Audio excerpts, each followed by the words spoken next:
Salut à tous, moi c'est Moïb, bienvenue dans ce nouveau format. Je vais vous partager l'actualité, ce qui se passe au Pakistan, les différents conflits qui se passent dans le monde et surtout on va essayer de connecter tout ça à l'expatriation, à la rémigration. Est-ce que c'est toujours bon de vivre en Europe? Faut migrer vers le Moyen-Orient ou faut aller ailleurs? Du coup, ça va être un format long. Et grâce à ce format, je pense que, je pourrais développer un peu plus les sujets qui m'intéressent et ce qui se passe aussi dans le monde qui compte énormément. Alors, récemment, il y a le conflit Iran-États-Unis qui a commencé. C'est quelque chose qu'on envisageait, c'est quelque chose qui était beaucoup discuté dans les médias depuis, presque un an. Depuis la dernière attaque des États-Unis en juin. Après lorsque je dis États-Unis, c'est États-Unis-Israël. C'est 2 pays qui font les attaques, qui mènent les offensives ensemble et du coup, là récemment, ce qui s'est passé il y a quelques jours, ça a changé la donne parce qu'ils ont réussi à assassiner le guide suprême Khomeini qui était en place depuis une trentaine d'années et en fait, automatiquement, ça ça fait mal au peuple, ça fait mal à la nation, ça fait mal aux patriotes, ça fait mal aux musulmans dans le monde aussi parce que ça prouve que, la sécurité dans le monde, où que vous soyez, si, vous ne plaisez pas au monde occident, en fait, vous devenez, en fait, une cible et on peut vous éliminer, quitte à que vous fassiez des choses bien ou mauvaises pour votre peuple, ça n'a aucune importance. Si on vous aime pas dans le monde occident, dans l'occident, là, vous verrez que, vous deviendrez un problème, vous deviendrez une cible. Donc, il y a ce conflit qui a commencé avec pas mal de frappes aériennes. Pour l'instant, on n'a pas d'invasion, terrestre, mais c'est que des frappes aériennes et des lancements de missiles et du coup, ça nous prouve aussi, ça justifie aussi pourquoi Mohamed Ali Jinnah avait vraiment, appuyé sur le fait d'avoir une armée de l'air, en fait, super puissante. Parce que le fait d'avoir une armée puissante, en fait, ça évite de se retrouver dans ce type de situation, où vous faites juste bombarder et qu'on vient, on, en fait, on vous bombarde sans que vous puissiez riposter de manière très, juste et puissante et du coup, l'Iran dépend juste de missiles et les missiles, ils sont interceptés. Donc s'il y en a 1000 qui sont tirés, il y a presque 800 qui sont interceptés, il y en a 200 qui tombent. Donc voilà, il y a un gros souci par rapport à ça. Mais bon, les États-Unis récemment ont dit qu'ils continueraient. Donc, la mort du guide suprême, c'est pas suffisant pour eux. Il faut absolument qu'ils détruisent, qu'ils anéantissent la force militaire iranienne. Donc, ça, c'est dit. Donc, je pense pas que ça va s'arrêter aussitôt. Donc, ça va durer un bon petit moment. Parce que les Iraniens, pareil, pour eux, c'est une question de survie. Et cette question de survie, en fait, ça va les pousser à prendre des risques, ça va leur pousser à faire des choses qu'ils n'avaient pas l'habitude de faire et de sortir de leur zone de confort. Donc voilà. En fait, tout ça, ce conflit, en fait, il n'est pas restreint entre l'Iran et les États-Unis ou Israël. En fait, ce conflit s'est répandu dans le Moyen-Orient, aux Émirats, en Arabie Saoudite, au Qatar, à Bahreïn. En fait, tous ces pays ont été attaqués, ont été ont fait face aux missiles iraniens. Et en fait, ça devient vraiment intéressant parce que c'est quelque chose que moi je le disais avant de déménager au Pakistan, je souhaitais déménager au Moyen-Orient, je souhaitais déménager à Dubaï et en fait, j'ai découvert que c'était juste une bulle spéculative et que ce pays n'était basé que sur des valeurs fausses.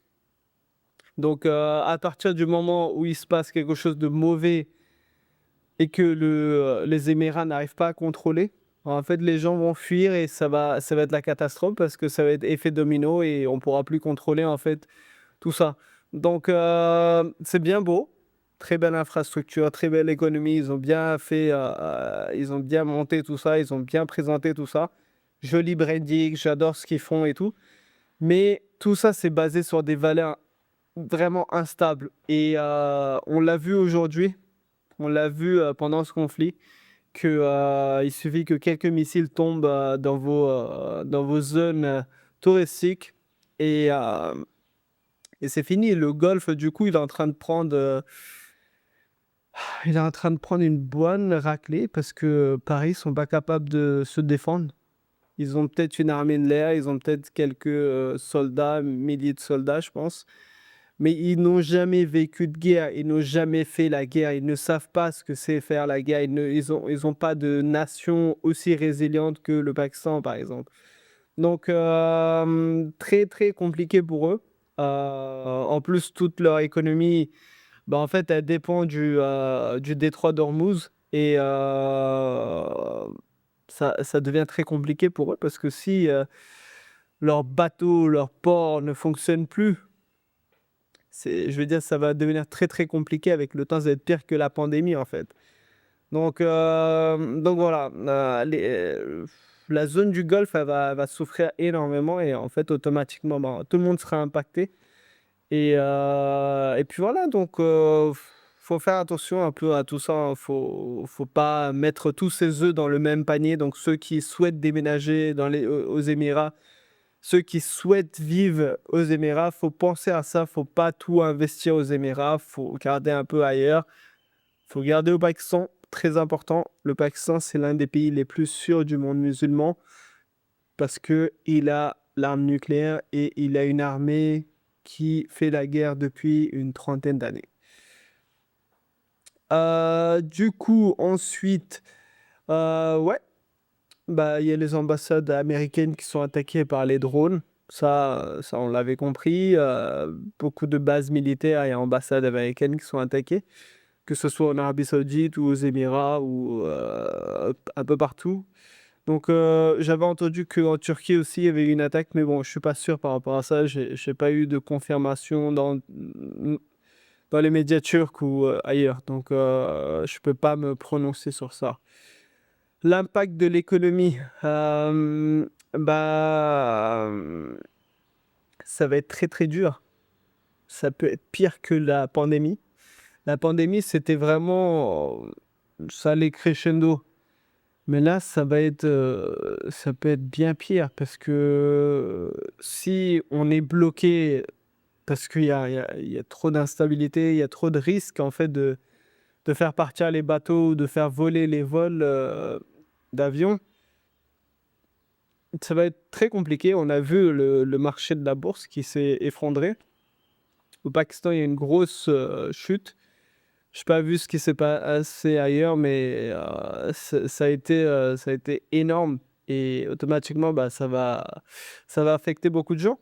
Bah, les expatriés au Golfe, bah, ils sont bloqués aussi parce que automatiquement, bah, s'ils ont voyagé aux Émirats, s'ils vivent aux Émirats, bah, en fait, ils peuvent plus voyager, ils peuvent plus rentrer à la maison, ils ne peuvent plus ramener bah, en fait, les sous à la maison, je veux dire, même si on peut faire des virements en ligne, bah, à un moment, ça va bloquer et vous pourrez plus faire de virements comme ça parce que ça va être bloqué. Donc, très important de repenser l'endroit où on vit. Très, très important parce que c'est des choses qui jouent un rôle important, bah, en fait, pour l'avenir et pour vos enfants et pour votre famille. La situation interne au Pakistan, bah, écoutez, on a eu le droit à des manifestations pro-iraniennes, après la mort du guide suprême. Il y a eu pas mal de manifestations qui ont tourné un peu à la violence. Ça a été contrôlé par, les forces de sécurité, mais il y a eu quelques morts, parce qu'ils ont essayé de rentrer, au consulat, américain à Karachi. Du coup, automatiquement, il y a eu des tirs de leur part et il y a des jeunes qui sont morts, qui sont décédés. Malheureusement, c'est très triste, mais c'est quelque chose qu'il faut comprendre. Si vous essayez de rentrer dans un consulat d'un pays étranger, automatiquement, il faut faire face à ce type de riposte. Il ne faut pas espérer qu'ils vont vous lancer des fleurs et qu'ils vont vous accueillir, qu'ils vont vous faire prendre un café. C'est logique. Et en plus, si vous arrivez avec des cagoules et vous essayez de tout casser, il faut espérer que vous allez être tiré dessus. Donc voilà, il y a eu droit à quelques manifestations. Là, il y a pas eu grand-chose. Pourtant, il y a une grosse communauté chiite au Pakistan, à Lahore aussi. Donc, mais j'ai pas, moi personnellement, je voyage énormément, mais j'ai pas vu de mes propres yeux ce type de manifestation. J'ai vu ça sur les réseaux sociaux et puis voilà, c'est dommage, mais bon, c'est quelque chose qui existe au Pakistan. Ensuite, ouais, on a eu des fermetures de consulats américains au Pakistan pour des raisons de sécurité. Bah oui, hein, il faut protéger, hein. Faut protéger les ressortissants américains et surtout les diplomates qui viennent des autres pays. On ne peut pas les mettre à découvert juste parce qu'il y a eu un événement dans un pays étranger. Donc voilà. Après, il y a eu un débat interne concernant la position du Pakistan concernant l'Iran. Alors, le Pakistan, ça a été le seul pays dans le monde musulman qui a été vraiment ferme par rapport à ça, parce que la création du Pakistan est basée sur des valeurs idéologiques. Et en fait, le Pakistan a toujours soutenu les pays musulmans lorsqu'ils étaient en difficulté, que ce soit dans les Nations Unies, que ce soit sur les forums internationaux, que ce soit sur les médias, je veux dire, des pays occidentaux. Pakistan a toujours soutenu les pays musulmans lorsqu'ils étaient en difficulté. Et c'est quelque chose que j'apprécie énormément. Je suis vraiment fier de ça. Et je me dis que grâce à ça, en fait, ça positionne, ça justifie en fait la création du Pakistan parce que nos pères fondateurs l'avaient dit clairement que ce sera le pays qui jouera un rôle dans le monde musulman et qui sera le leader et qui sera là pour protéger les plus faibles.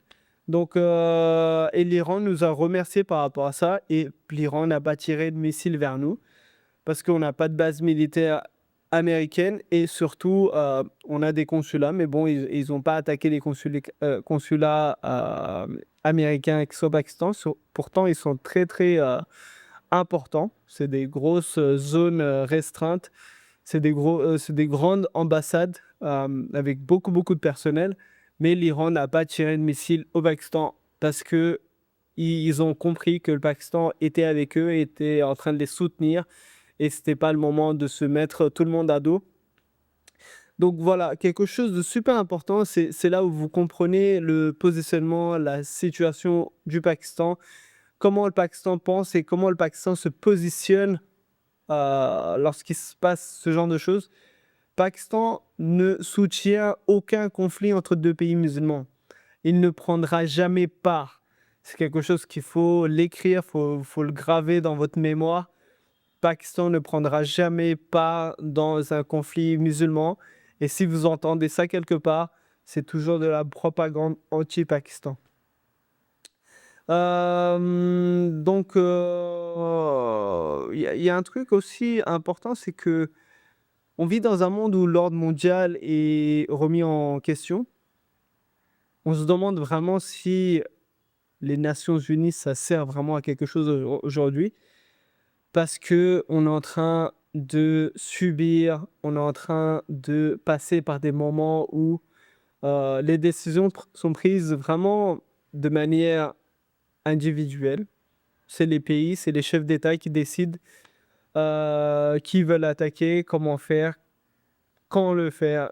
Voilà, c'est vraiment chacun fait ce qu'il veut. Chacun fait ce qu'il veut lorsqu'il a la force militaire. Et ça, on l'a compris depuis plusieurs années. La Russie avec l'Ukraine, l'Iran avec les États-Unis, le Pakistan avec l'Afghanistan, le Pakistan avec l'Inde. Voilà, donc ça, c'est quelque chose qu'on a compris. Et automatiquement, on comprend mieux que le monde se dirige vers des pays qui vont survivre parce qu'ils ont une armée forte, ils ont des nations fortes. Et ça, c'est quelque chose que j'apprécie énormément. Ils ont négligé le développement du Pakistan, ils ont négligé le développement des infrastructures, des belles routes, des autoroutes, des beaux bâtiments, des gratte-ciel, tout ça et tout. Ils ont tout négligé, mais ils n'ont pas négligé une chose, c'est la défense, c'est le développement des armes, c'est le développement de la défense, c'est l'armée de l'air. On fabrique nous-mêmes nos avions de chasse. On n'est pas capable de fabriquer les avions de ligne pour l'instant, mais on fabrique nos avions de chasse et on est en train de les exporter aussi dans le monde. Alors en fait, ça joue un rôle important. Ça prouve qu'au Pakistan, il y a du talent. Au Pakistan, il y a vraiment la main-d'œuvre pour produire, pour réaliser ce type de choses. Il y a quelqu'un qui disait qu'au Pakistan, on n'est pas capable de fabriquer un crayon, mais on est capable de fabriquer un GF Thunder. C'est-à-dire l'avion de chasse qui a abattu des avions, qui a abattu des avions indiens d'origine française, les Rafales, qu'on a vu être abattus. Donc voilà, super, super, super comme chose pour le Pakistan. Et puis voilà, donc soyez fiers du Pakistan, soyez fiers de l'armée pakistanaise parce que c'est elle qui vous protège aujourd'hui. Et grâce à elle, vous êtes capable de vivre, venir investir au Pakistan de manière très digne. Donc voilà, juste pour résumer, les expatriés, il faut vraiment repenser l'endroit où vous vivez. Le Moyen-Orient, c'est bien sur du court terme.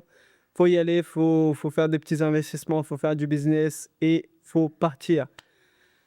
Faut pas rester dans des pays comme ça pour longtemps parce que c'est des pays à découvert en fait. C'est des pays qui n'ont aucune sécurité. Peut-être qu'ils sont la sécurité vraiment de base, la police avec ce type de choses. Mais à part ça, s'ils se font attaquer par un pays étranger ou s'ils reçoivent des missiles, mais en fait, sans les États-Unis, sans Israël, ils sont rien du tout. Et en fait, donc voilà, ça, c'est quelque chose il faut repenser en fait. Même le Pakistan, il a signé un traité de défense avec l'Arabie Saoudite. C'est vraiment spécifique à la Mecque et à Médine. C'est pas toute l'Arabie Saoudite. Ça, quelque chose à prendre en considération. Faut pas confondre que on va rentrer en guerre avec eux pour les pays qui les attaquent. Donc voilà, bon courage. J'espère que ce conflit va se terminer rapidement et qu'il y aura des bons résultats et que le monde musulman va se remettre sur pied parce que je pense que c'est le moment de regagner notre place et surtout de recréer et de créer de la valeur en fait pour l'humanité. Voilà, ciao ciao.